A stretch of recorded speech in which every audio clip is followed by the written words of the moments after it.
అధ్యక్ష, ఇప్పుడు గౌరవ ఉప ముఖ్యమంత్రి గారు బట్టి విక్రమార్క గారు 42 పేజీల బుక్ను మాకు ఇచ్చి 4 నిమిషాలు కాలేదు. కనీసం ఇది మేము చదవకుండానే ఈరోజు మమ్మల్ని మాట్లాడమంటున్నటువంటి పరిస్థితి. నిన్నటి నుంచి నేను మన అసెంబ్లీ సెక్రటరీ గారిని, మీ ఆ కార్యాలయాన్ని కూడా ఈ సభలో నోటు మీరు ముందుగా ఇవ్వండి, అట్లీస్ట్ సభ్యులు ప్రిపేర్ అయ్యి రావడానికి ఉంటుందని చెప్తే ఈ నోటు ఈరోజు సభలో వారు లేచి మాట్లాడడం స్టార్ట్ అయిన తర్వాత మా చేతిలో పెట్టినారు. Then how a member can speak on this అధ్యక్ష? భవిష్యత్తులోనైనా నేను మీతో కోరేది ఒకటే, అట్లీస్ట్ ప్రభుత్వం టేబుల్ మీద పెట్టేటువంటి పేపర్ను ముందు రోజు సభ్యులకు ఇచ్చినట్టయితే సభ్యులు ప్రిపేర్ అయ్యి రావడానికి ఉంటుంది. రెండవది అధ్యక్ష, మీతో ఒక సబ్మిషన్. మీరు ఈరోజు కూడా కొత్త సభ్యులు 57 మంది ఉన్నారు, వాళ్ళు కూడా చక్కగా నేర్చుకోవాలి, సహకరించాలన్నారు. తప్పకుండా మేము సహకరిస్తాం.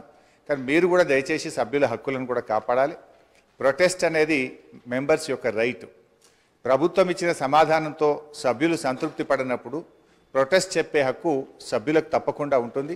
చాలా ఏళ్ళుగా మీరు సభలో ఉన్నారు, మేము ఉన్నాం. ఎప్పుడైనా సభ్యులకు ప్రొటెస్ట్ మీద తప్పకుండా అవకాశం ఇస్తారు అధ్యక్ష. కానీ మొన్న మీరు దురదృష్టవశాత్తు ఇవ్వలేకపోయినారు. భవిష్యత్తులోనైనా సభ్యుల హక్కులు కాపాడాలని, సభను మరింత హుందాగా నడపాలని, దానికి మా పూర్తి సహకారం అందిస్తామని కూడా మీ ద్వారా తెలియజేస్తాం అధ్యక్ష.